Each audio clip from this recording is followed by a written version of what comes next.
Hello, everyone. I'm delighted to be with you today to discuss the disclosure of interest regime in Hong Kong. Hong Kong's Securities and Futures Ordinance came into force on the 1st of April 2003. It consolidated 10 pieces of previous legislation concerning the securities and futures industry.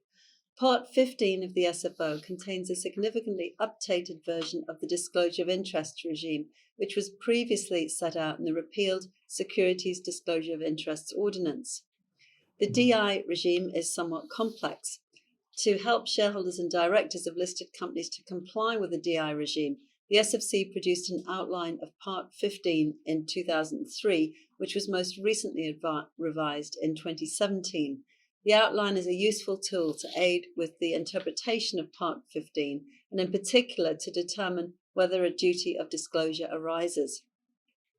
The outline also provides guidance on how to complete the disclosure forms, although more substantial guidance is provided in the directions and instructions for the completion of each form on the forms themselves. So in relation to the application of this regime, the DI regime is applicable to listed corporations, that is, companies with securities listed on the Hong Kong Stock Exchange. To be precise, it applies to companies which have received unconditional approval to list their securities, although trading need not have commenced. The main objective of the DI regime is to provide regulators and investors in listed companies with information about the ownership of and interests in listed companies. Regulators are concerned with who is interested in a listed company, as they need this information to monitor compliance with the various laws and regulations relating to the conduct of owners of and those interested in listed companies, such as to monitor potential insider dealing and other market misconduct. Investors also benefit from this information because it allows them to make informed investment decisions. This is because the identity of the controllers of the share capital of a company impacts the value of the share capital. The disclosure regime also helps investors to identify those persons who may benefit from transactions involving listed companies and their associated corporations. It's a criminal offence to fail to make a disclosure that's required to be made under Part 15. It's also an offence to knowingly or recklessly make a false or misleading statement when making a disclosure. The maximum fine is 100,000 Hong Kong dollars and 2 years imprisonment for each offence. Members and officers can be personally liable for the offences of a company. Due to the serious nature of the potential liability for non-disclosure, if there's ever a doubt as to whether a disclosure is required, the safest course of action is usually to make the disclosure. Given the complexity of the regime, it's easy to make innocent mistakes. The SFC will not generally initiate a prosecution for such mistakes, so long as they're corrected promptly. However, in serious and deliberate cases, the SFC will investigate the breach and prosecute an offence. In addition to criminal penalties, there are other routes of action available where people fail to comply with the Part 15 requirements, such as the SFC's power to take disciplinary action against a regulated person, for example, a licensed corporation or a registered institution, which is guilty of misconduct or is not fit and proper to remain regulated. For example, in 2019, the SFC reprimanded and fined an SFC licensed corporation, Adamas Asset Management Hong Kong Limited, 2.5 million Hong Kong dollars for its failure to implement adequate measures to ensure the proper disclosure of notifiable interests and shares of Hong Kong Stock Exchange listed companies held in client portfolios that it managed. Part 15 contains two regimes, one for substantial shareholders and one for directors and chief executives. For the purposes of Part 15, substantial shareholders are individuals and corporations who are interested in 5% or more of any class of voting shares in a listed company. Substantial shareholders must disclose interest as well as short positions of 1% or more in relation to the voting shares of the listed company. Directors and chief executives have to disclose all interests and short positions in any shares in the listed company. There are no percentage thresholds, and there's no requirement that the shares be voting shares in the case of directors and officers. They must also disclose interest in debentures of the listed company, as well as interest in short positions in shares of and interest in debentures of associated corporations of the listed company. I'll now talk about some key concepts and terminology which are common to both regimes. The holder, writer, or issuer of equity derivatives is taken to have an interest in the underlying shares of the equity derivatives. Equity derivatives can be thought of as indirect interests in shares of a listed company, which a person has because he or she holds some type of financial instrument. The term equity derivatives is very widely defined in Section 3081 of the SFO. It includes rights, options, or interests in or in respect of underlying shares, or rights, options, or interests in or in respect of any such rights, options, or interests. Any contract whose settlement amount is calculated wholly or partly by reference to the price or value, or a change in the price or value of the underlying shares or rights, options or interests in the underlying shares, and financial instruments or other documents creating, acknowledging, or evidencing any rights, options, or interests, or any contracts which I've just referred to. Equity derivatives are therefore contractual arrangements that give a person rights to acquire shares, rights to require another person to buy shares, or a right to a sum of money depending on the price of certain shares. Options, warrants, convertible bonds, and other equity-linked instruments, depository receipts, and stock futures are all examples of equity derivatives. Significantly, more complex instruments of this nature have been developed in the financial markets in recent years. As a result, it can sometimes be hard to determine whether Part 15 is applicable to an interest under a complex derivative. It's usually helpful in these circumstances to remember an objective of the DI regime. If the derivative results in any person gaining or losing from a change in the value of a share, then that person will be required to make a disclosure. The concept of underlying shares is relevant to the definition of equity derivatives. The underlying shares of an equity derivative are the shares that may be required to be delivered to the holder, writer, or issuer of the equity derivative, or that the holder, writer, or issuer of the equity derivative may be required to deliver, or that will be used to determine the price or value of the equity derivative. The underlying shares are the shares in the listed company in which the holder, writer, or issuer of the equity derivative has an indirect interest because it holds, has written, or issued the equity derivative. Underlying shares may be issued shares or unissued shares. For example, shares that are the subject of a subscription warrant will be unissued shares. Underlying shares do not need to be identifiable shares of the listed company. Interest in the underlying shares of equity derivatives must be aggregated with the other interests of the holder, writer, or issuer in determining its disclosure obligations. The disclosure of interests under equity derivatives must always be made in relation to underlying shares, not in relation to the equity derivative instruments themselves. For example, if a person holds options over shares in a listed corporation, that person must disclose its interest as an interest in the shares of the listed company to which the options relate, the underlying shares, not as an interest in options. Equity derivatives can either be physically settled or cash settled. Physically settled contracts require the delivery of the actual shares at the time of exercise. In contrast, cash settled contracts either require that the holder pay or entitle the holder to receive an amount of money calculated by reference to the price or value of the shares at the time of exercise. If a person purchases a physically settled call option over shares, the person will receive the actual shares when the option is exercised. For example, A grants B a physically settled call option over one share with an exercise price of $1. When B exercises the option, B pays $1 to A and A transfers the share to B. If the share price is now $1.50, B can immediately sell the share and make 50 cents profit. If a person purchases a cash-settled call option, the holder will receive an amount of cash which is the difference between the exercise price and the price of the shares at the time the option is exercised. In other words, the option holder will receive the amount of cash it would have made had it received the actual shares and sold them immediately. For example, A grants B a cash-settled call option over one share with an exercise price of $1. When B exercises the option, A pays B the difference between the exercise price, which is $1, and the share price, which is $1.50. B receives 50 cents, which is the same monetary result as for the physical settlement, but neither A nor B ever needs to own the shares.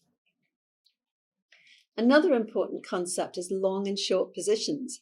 A person has a long position if he or she is the registered owner of the shares or has agreed to purchase the shares or is entitled to exercise any right conferred by the holding of the shares or controls the exercise of any such right. A person also has a long position if he or she has interests in underlying shares through equity derivatives under which the person has a right to require another person to deliver the shares to it, or is under an obligation to take delivery of the shares, or has the right to receive money from another person if the price of the shares is above a certain level, or is under an obligation to pay money to another person if the price of the shares is below a certain level, in each case before or on a certain date or within a certain period, whether the right or obligation is conditional or absolute.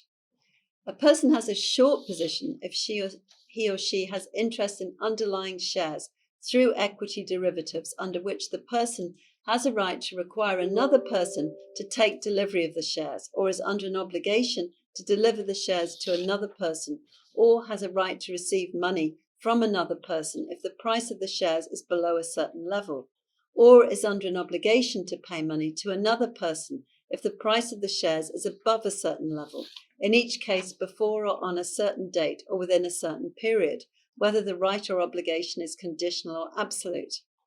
One way to distinguish between long and short positions is to think of whether the holder will benefit if the share price goes up or down. The holder has a long position if it will be better off if the share price goes up. The holder has a short position if it will be better off if the share price goes down. Depending on its terms, an equity derivative may give the holder either a long position or a short position in the underlying shares. It's common for securities traders to borrow shares. These transactions are sometimes referred to as securities borrowing and lending, or SBL transactions. In an SBL transaction, shares in a listed company will be transferred from the lender to the borrower. That is, there will be a transfer of legal title.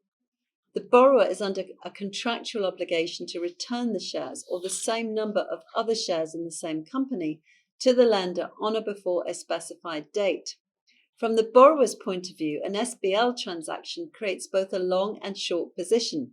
When he or she borrows shares, he or she actually owns them and therefore has a long position. He or she is also under a contractual obligation to return the shares at a later date, and accordingly, he or she also has a short position. SBL transactions are used when shorting shares because naked shorts are not permitted in Hong Kong. If an investor wants to short a share, it must borrow it first. I'll now provide an example of shorting. Shares in ABC Limited are trading at $40. F thinks that the price is too high and it must go down in the future. F enters into an SBL agreement and borrows 150 shares in ABC Limited from the lender. F shorts the shares at $40. That is, F sells the 150 shares which it has borrowed on the market and receives $6,000. Later, ABC Limited shares trade at $30. F buys 150 ABC Limited shares on the market for $4,500 and returns the shares to the lender to close out the SBL transaction. So F makes a profit of $1,500 because the price of shares in ABC Limited has gone down. If instead of decreasing, the price of shares in ABC Limited increases above $40, F will make a loss.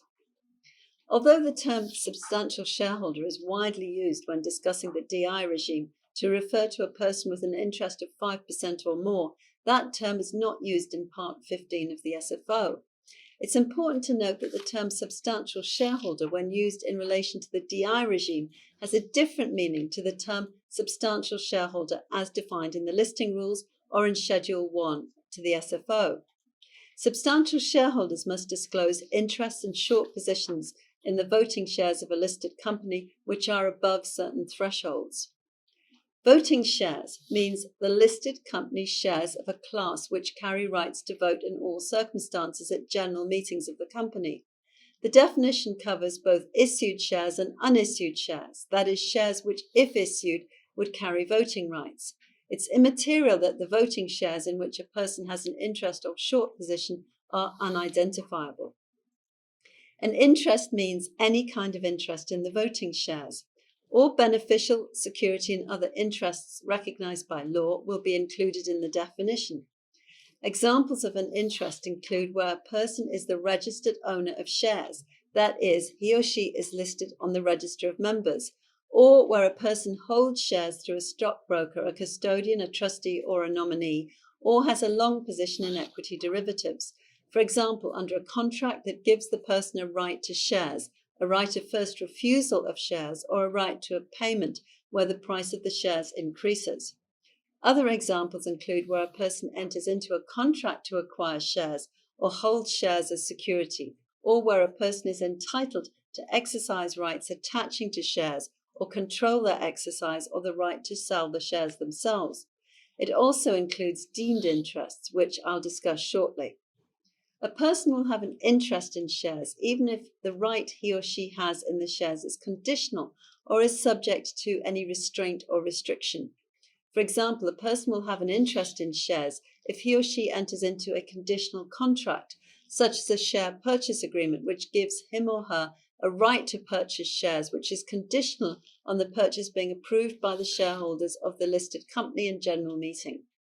The person's interest will cease if the shareholders do not approve the purchase. Short positions do not count as interests for the purposes of Part 15. Therefore, the legislation often contains references to interests and short positions.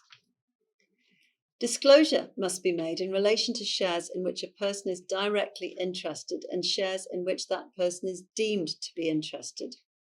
Deemed interests include interests of the person's spouse and children under the age of 18, and interests of corporations which the person controls, referred to as controlled corporations.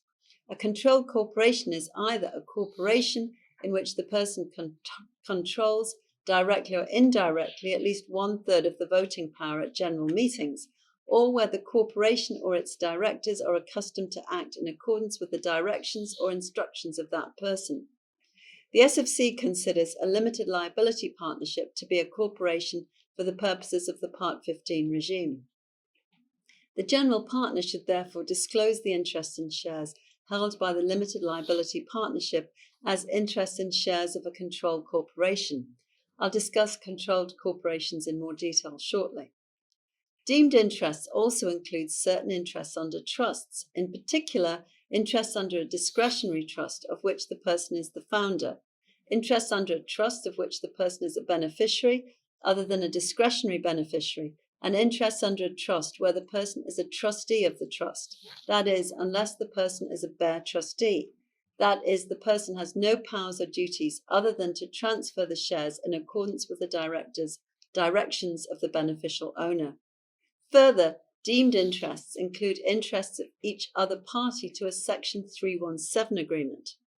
Section 317 of the SFO applies in relation to an agreement between at least two persons, which includes provisions for the acquisition by any one or more of them of interest in voting shares in a particular listed corporation, and then an interest in voting shares in this target listed corporation is actually acquired by any of the parties pursuant to the agreement.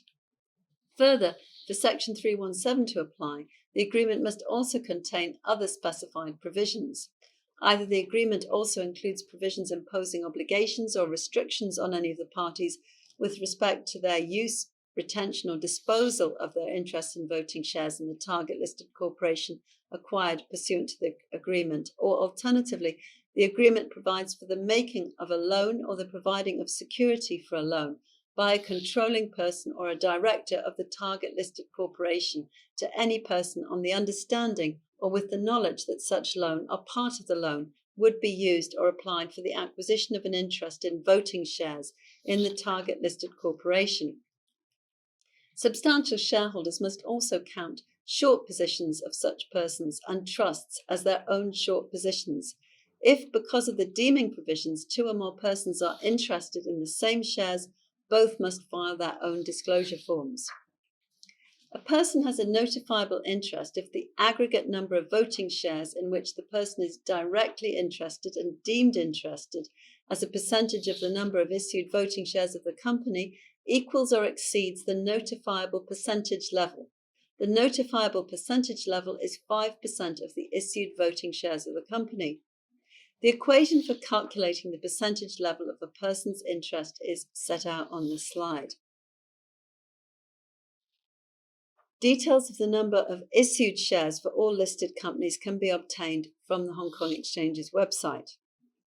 For example, A is a registered owner of 100,000 voting shares in a listed company. B holds a call option entitling her to acquire 250,000 voting shares in the company. A and B are married. A is therefore deemed to be interested in the shares underlying B's call option. The total number of voting shares of the listed company of the same class in issue is 6.8 million. The calculation of the percentage level of A's interest is set out on this slide. The numerator is the aggregate of A's registered 100,000 shares and A's 250,000 deemed shares. The denominator is 6.8 million. The percentage level is 5%. It equals the notifiable percentage level, so A must disclose their interest. B must also make a disclosure as she's interested in the same shares as A. Percentages should be rounded down to the next whole number to determine the percentage level. For example, 6.01% and 6.95% are both 6% percentage level interests. If disclosure is required, the percentage figure of the interest rounded to 2 decimal places should be used in the forms. For example, if a percentage level of 6% gave rise to a disclosure requirement, the percentage figure to be stated in each case in the disclosure form would be 6.01% and 6.95%. The number of voting shares in which a person who is a holder, writer, or issuer of equity derivatives is taken to be interested in or to have a short position in is the number of the underlying shares to be delivered, or the number of the underlying shares by reference to which the amount payable under the derivatives is determined, or, in the case of a stock futures contract, the contract multiplier. Where a company has voting shares of different classes, disclosure must be made for the relevant class of shares held. The percentage level is based on the issued voting shares of that class, that is, the denominator of the equation does not include the shares of other classes in issue. Further, in calculating the percentage level, it's important to note that a person's interest in unissued shares, for example, pursuant to financial instruments such as options, warrants, and convertible bonds, are included when aggregating his or her interest in the company. But the number of the company's shares, that is, the denominator of the equation, is not increased as if the company's relevant rights have been exercised and the relevant shares have been issued. Substantial shareholders must disclose short positions of 1% or more in the voting shares in the listed company. The percentage level in relation to short positions is calculated and rounded in the same way as for interests, except that the numerator of the equation will be the total number of shares, both issued and unissued, in which a person has a short position. The specified percentage level for the disclosure of short positions is 1% of the issued voting shares of the company. This means that short positions of a percentage level equal to or more than 1% must be disclosed. However, short positions need only be disclosed if a person also has a notifiable interest. So, for example, if a person has a short position of 7%, but a long position of only 3%, no disclosure is required. Note that a short position cannot be netted off against long positions. The percentage figure of each must be calculated and disclosed separately. A disclosure notice will need to be filed if a person comes under a duty of disclosure, and a duty of disclosure arises on the occurrence of a relevant event in Section 310 of the SFO. Relevant events include, first, acquiring a notifiable interest, that is, acquiring an interest of 5% or more, ceasing to have a notifiable interest, that is, moving from holding 5% or more to holding less than 5%, and while having a notifiable interest, there's a change in the nature of the interest. Further, a relevant event occurs while having a notifiable interest if there is a change in the percentage level of the interest, that is, an increase or decrease in the percentage figure of a shareholding, so that the interest crosses over a whole percentage number, that is 5% or more, such as moving from 6.8% to 7.2%. The 7% percentage threshold is crossed. This can take place in two circumstances. Firstly, when acquiring or disposing of an interest in shares. Secondly, where there's a change in the number of issued shares of the same class in the listed company because of an issue or repurchase of shares. Relevant events also include, while having a notifiable interest, first, having or ceasing to have a short position of 1% or more. For example, while already having a notable interest of 6%, taking a short position of 3%. A relevant event also occurs while having a notifiable interest and a short position. There's a change in the percentage level of the short position. That is, an increase or decrease in the percentage figure of a short position, so that the position crosses over a whole percentage number that is 1% or more. For example, a short position moving from 1.7% to 2.2%, while also having a notifiable interest of 7.8%. There's also a relevant event when the shares of a corporation in which a person has an interest of 5% or more become listed. The percentage level of a person's interest is calculated at the time that the relevant event took place. One of the relevant events triggering a requirement to file a disclosure form is where a person has a continuing notifiable interest, but there's a change in the nature of that interest. The obligation to disclose a change in the nature of an interest is widely drafted and will arise if there is any change in the nature of the person's title to the shares or in the nature of the person's interest, legal or equitable, in the shares. It will also arise where there's a change in the nature of any of the person's interest in the underlying shares of equity derivatives on the exercise by or against the person of rights under the derivatives. Examples include exercising rights under an equity derivative, such as exercising an option, lending shares under an SBL agreement, entering into a contract for the sale of shares, or providing an interest in shares as security. I'll now give an example of a change in the nature of interest involving an option. So, C enters into a call option agreement under which C has a right to call for delivery of 1 million shares. As soon as the option is granted, C is interested in the 1 million shares. When the option is granted, a duty of disclosure arises and filing is required by C. On exercise of the option, C becomes the registered owner of 1 million shares. C is now interested in the same number of shares, but there has been a change in the nature of its interest. A duty of disclosure arises on the change in nature of the interest on the exercise of the option, and filing is required by C. As I previously mentioned, substantial shareholders, as well as disclosing their own interests in short positions, must disclose interests in short positions held by corporations controlled by them. The basic test for control is 1/3 or more of the voting power at general meetings of the company. The test of control is applied at each point in the chain of companies. Each member in the chain must disclose their own interests as well as those of their controlled corporations. For example, in the chain of companies A, B, and C illustrated on this slide, A holds 51% of B, B holds 35% of C. Both B and C are therefore controlled corporations of A, and C is a controlled corporation of B.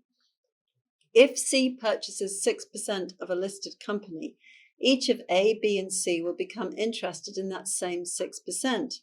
The purchase of the 6% will be a relevant event for each of A, B, and C, and they will each need to file a disclosure form in relation to this relevant event. Also, the interest is not increased because of the ownership chain.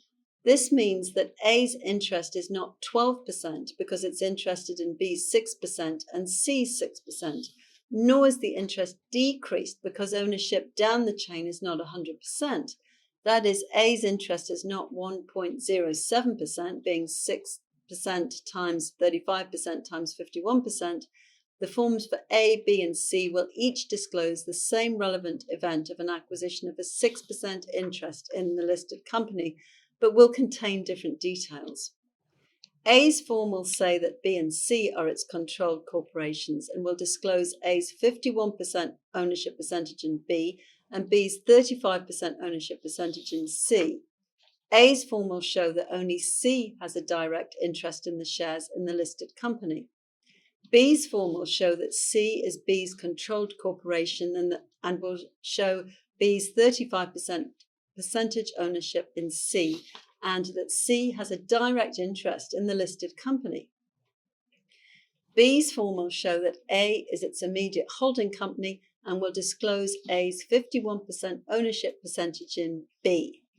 C's form will not show any controlled corporations and will show that B is its immediate holding company with a 35% ownership interest in C, and that A is its ultimate holding company.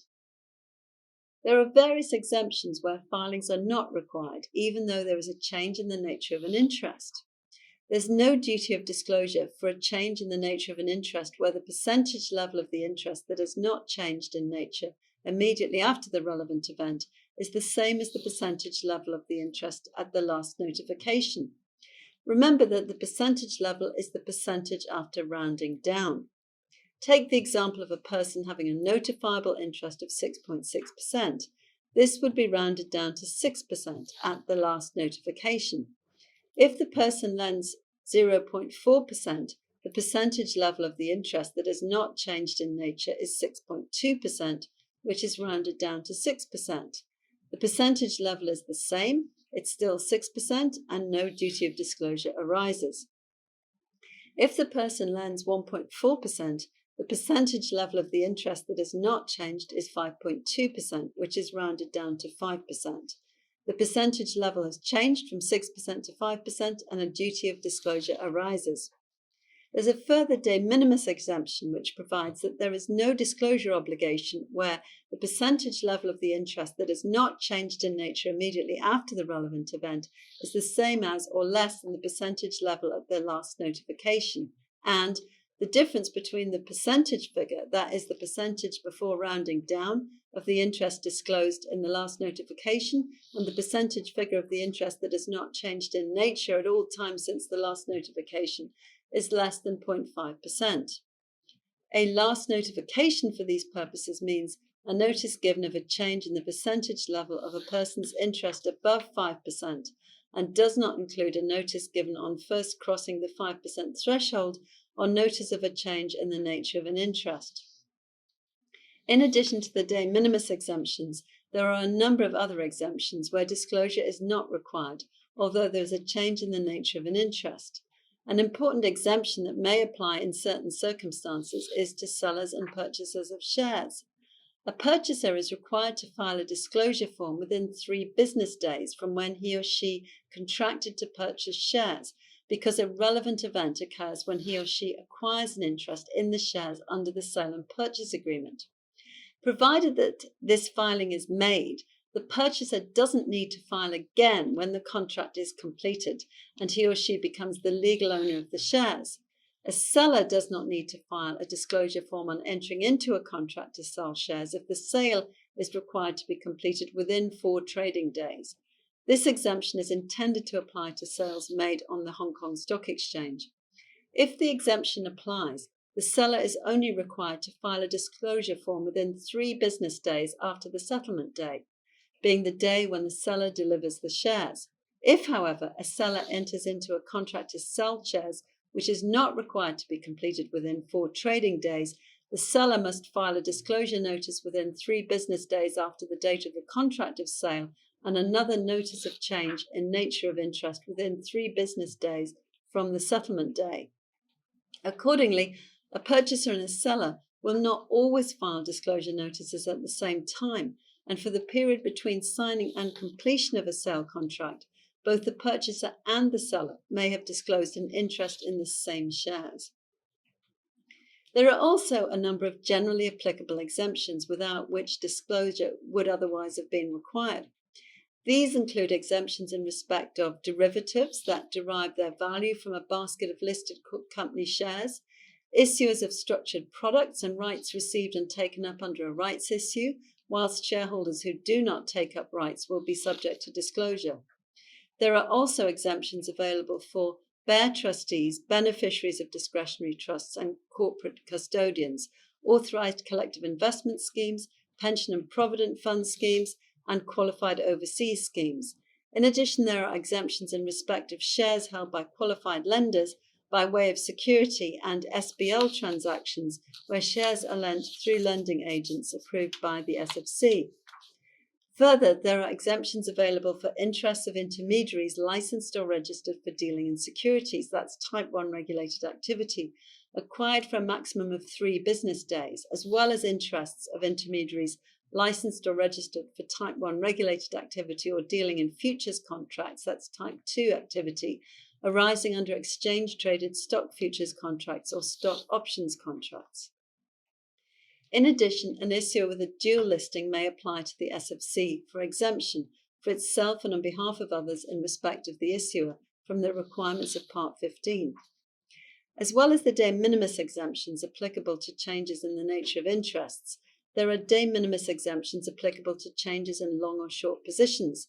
In particular, no disclosure is required if the percentage level of the interest or short position immediately after the relevant event is the same as or less than the percentage level at the last notification, and the difference between the percentage figure of the interest or short position disclosed in the last notification and the percentage figure at all times since the last notification is less than 0.5%. In addition, wholly owned subsidiaries are excluded from making disclosures in certain circumstances if the holding company has complied with its duty of disclosure. The exemption does not apply where the duty of disclosure arises in respect of an interest in the company at the time of its listing. Where a corporation ceases to be a wholly owned subsidiary, resulting in the holding company ceasing to be interested in the voting shares, the corporation is taken to have acquired that interest. For example, in the chain of companies A, B, and C on the slide, A holds 100% of B and B holds 100% of C, so that the wholly owned group exemption would apply. If C purchases 6% of a listed company, only A needs to make a disclosure filing. However, if B sells all its interests in C so that C ceases to be a wholly owned subsidiary of B and A duty of disclosure would arise for C. A would also need to make a disclosure filing that it has ceased to have an interest in the shares held by C. This wholly owned group exemption only applies between corporations as contrasted with natural persons. If A were a natural person rather than a corporation, then A and B would need to file, whilst C would still be exempt as it is 100% controlled by B. This is because the language in the exemption refers to qualified corporation and holding company, not to natural persons.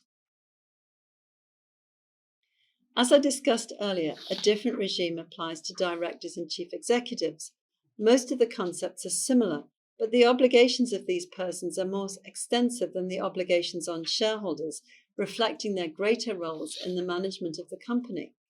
Directors are widely defined in the SFO to include shadow directors and any person occupying the position of director by whatever name called. Shadow directors are persons in accordance with whose directions or instructions the directors are accustomed or obliged to act. A chief executive is defined as a person engaged by a corporation who, alone or together with other persons, is responsible under the immediate authority of the board for the conduct of the corporation's business. I'll now cover a summary of the main differences between the substantial shareholders regime and the directors and chief executives regime. First, directors and chief executives must disclose any interest in any short position in their listed company. There is no 5% threshold for long positions or 1% threshold for short positions. Further, disclosure of short positions is required even if there's no notifiable long position, and disclosure is not limited to voting shares. It applies to any shares. Directors and chief executives must disclose all changes in interests in short positions in their listed company. There is no disclosure threshold based on changes in percentage level. Directors and chief executives must disclose interest in short positions in the shares of any associated corporation of the listed company. The associated corporations of a listed company are its holding company, its subsidiaries, subsidiaries of its holding company, that is, sister companies, or a corporation in which it has an interest of more than 20% of the issued shares of a class of its share capital. The terms subsidiary and holding company are defined in Schedule 1 to the SFO by reference to a control test, namely control of the board's composition, control of over half of the voting power at general meetings, or holding over half of the issued share capital. The definition of subsidiary includes indirect subsidiaries, whilst the 20% interest holder under the associated corporation definition normally only includes direct interests. Directors and chief executives must disclose interest in any debentures of the listed company and debentures of any of its associated companies.